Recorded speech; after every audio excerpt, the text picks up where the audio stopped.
Louisiana Beer Reviews looks at Founders Breakfast Stout. This is available October to December. I bought it at Stein's Deli. It says it was bottled on September 9th, 2014. Okay, 8.3% alcohol, 60 international bitterness units. Grand Rapids, Michigan is where Founders is located. We've been getting Founders beers for about a year now, not quite a year. I saw this at, like I said, Stein's Deli. Let's see how much I paid. $2.89 for the bottle. Whether that's a good deal or not, I don't know. And then I bought more than, I got a 7% discount because I bought, a whole bunch of them. So,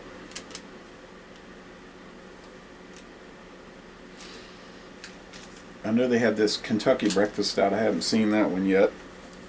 It's about 7:40 a.m. I don't have breakfast.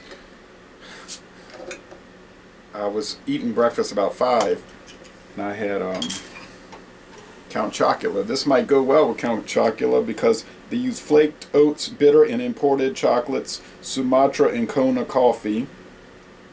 Sumatra is the big island next to Malaysia, and it's in Indonesia, and Kona from Hawaii. It gets a world-class score on beer. I think at the highest possible score. Bros say it's world-class, which would be above an A+. 100 out of 100 on rate beer, 99 out of 100 for the style, and it gets outstanding on the beer and me, which would be an A+. It was like 83 videos on YouTube. It's going to take me days and days to play all of those videos. So it's widely well regarded, let's say. Now that wasn't much of a head. And I pour aggressively. People say, why do you pour aggressively? I'm not pouring out of a draft. I'm not at a bar. So if I get this much foam, I'm not getting cheated because 12 ounces is 12 ounces. This tilting sideways and pouring usually is because of you're at a bar and you got an 18-ounce glass. You don't want to get 14 ounces of beer. But from a bottle or can, it doesn't matter. And some brewers like Anheuser-Busch InBev recommend straight in pour. Look at their Zithology book. They actually have an online book, which is 8 chapters. You can learn a lot about beer reading the book. So it's was a beige head, I guess, but wasn't much to it. That's black, but it's not black. It's dark brown. And I'm picking up some brown highlights around the edges. It's mostly cloudy outside. The aroma is chocolatey, coffee-y.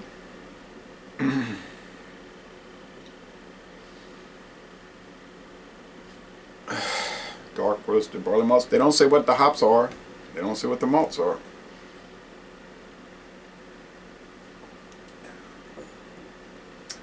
The Count Chocula and the Blueberry, which I haven't opened yet, and the Frankenberry. They were all, this year they had a collaboration with General Mills and DC Comics, and they had artists do the covers this year. Dave Johnson from DC did the Frankenberry, and Jim Lee. I like Jim Lee, but he jumps around too much. He's always going. They say Jim Lee's here to do Superman, and he's gone. He did the Blueberry, and it was a couple, 2 people, that did the Count Chocula. So, interesting collaboration. Jim Lee, co-publisher. I didn't know he was a co-publisher at DC. Okay,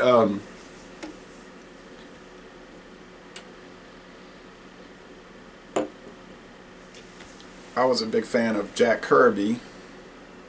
He tended to jump around a lot too because he always, I think he got into like conflicts with publishers.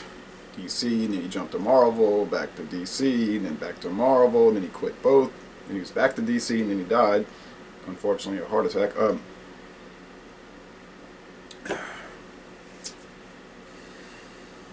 It's chocolatey, it's dark roasted.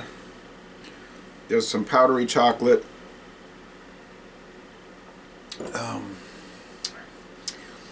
The mouthfeel is heavy, medium to heavy, not super heavy, not super viscous, but it's heavy.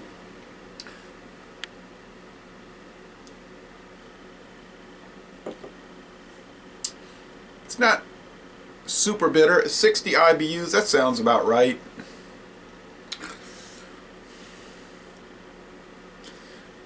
I don't know. I do like it. I think people are so overwhelmed by it. Maybe they don't. In New Orleans, the New Orleans area, we drink a lot of dark coffee, dark roasted coffee. My favorite was RT, Coffee and Chicory from Riley Foods. Very dark roasted. But it got so expensive I stopped buying it. But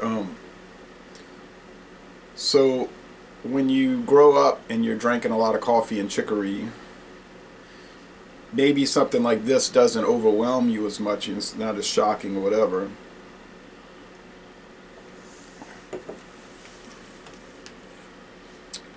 I thought the no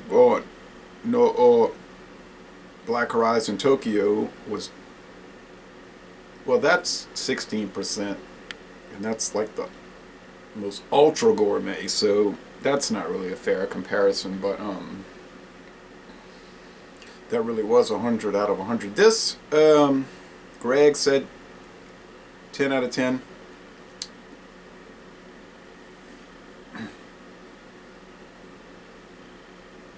You know, I'm reluctant not to give it the highest score because then people will say, I don't. I'm not an expert. I don't claim to be. I never have claimed to be. That's some nice lacing.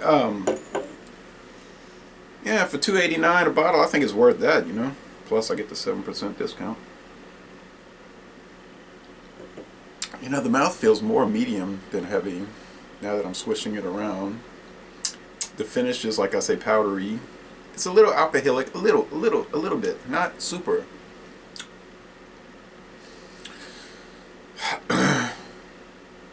Thinking of some other 8% beers. I'm not going there.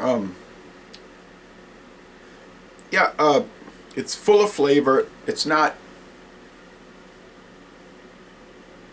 at the extreme, I don't think, with the flavor, but I haven't had anything from Founders yet that I haven't loved.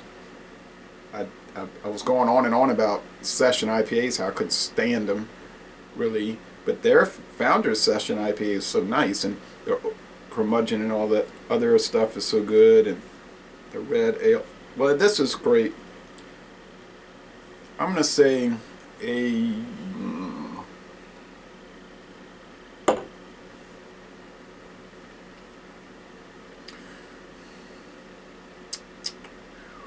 I'm going to say A. Most excellent. I'm not going to say A plus.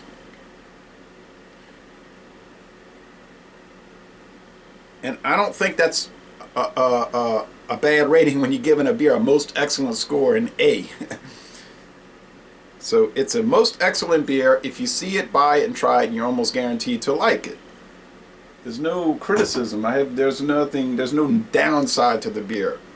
The only negative, and this is not really negative, but is that it's not super flavorful and aromatic like I was expecting it to be. I was expecting it would be the toppermost of the poppermost, but it is up there now. Looking at here's something that you'll never see.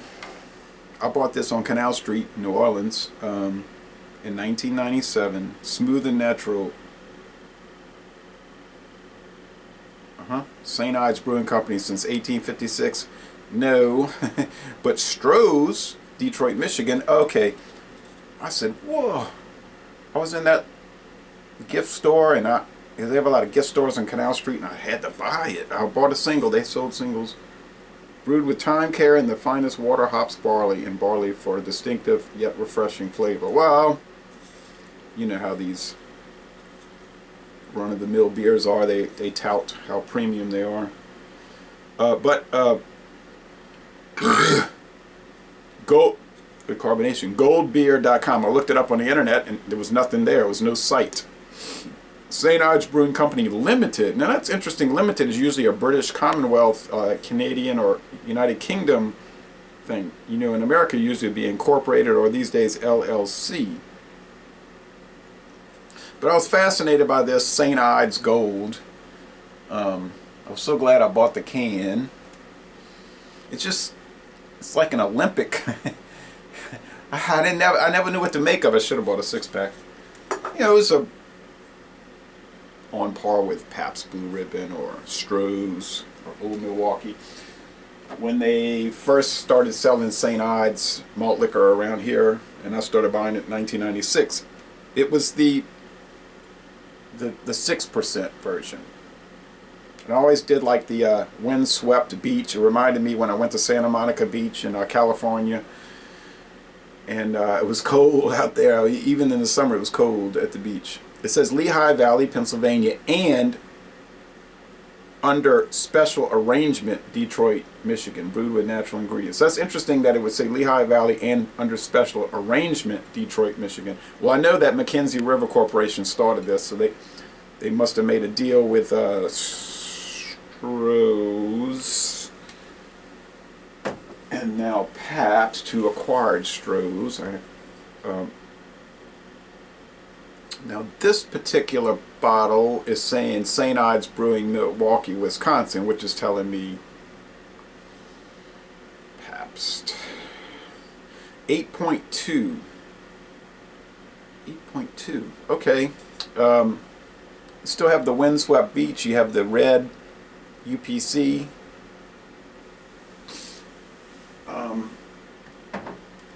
Similar labels, not identical. This is malt liquor that's high gravity. Was in Washington, D.C., across from the stadium, Nationals Field. They don't have it in the store. I went there last year and it wasn't in the store. It was a little liquor store. And this was a St. Ives high gravity malt liquor pint, and it's a Rottweiler with it in its mouth. So it's a can with a picture of a dog with the can. So a can within a can photo, you know, artwork. Fantastic label design, and I like the thing. Hold it down. Yeah, this 8.2. That's 8.3. You know, this is much more.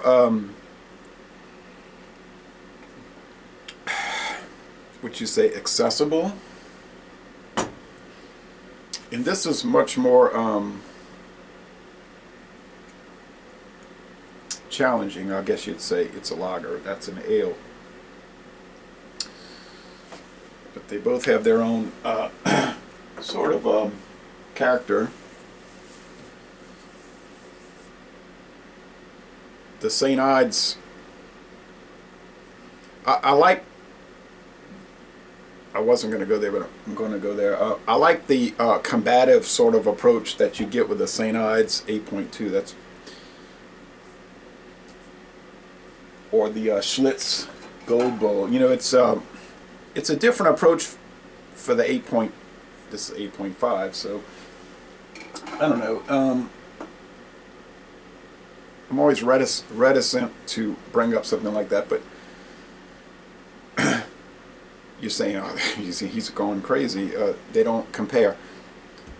No, they contrast, but they compare in the ABV. They contrast in the flavor. I'm just saying this is more of a pleasant approach, and the Schlitz Gold Bull or the St. Ives or the Colt 45 high gravity is more of a. And I do appreciate the punch. You know, you really know you're getting it because it's coming at you that way. Where this is coming at you like, okay, so you got Founder's Breakfast Stout, which is this, and you've got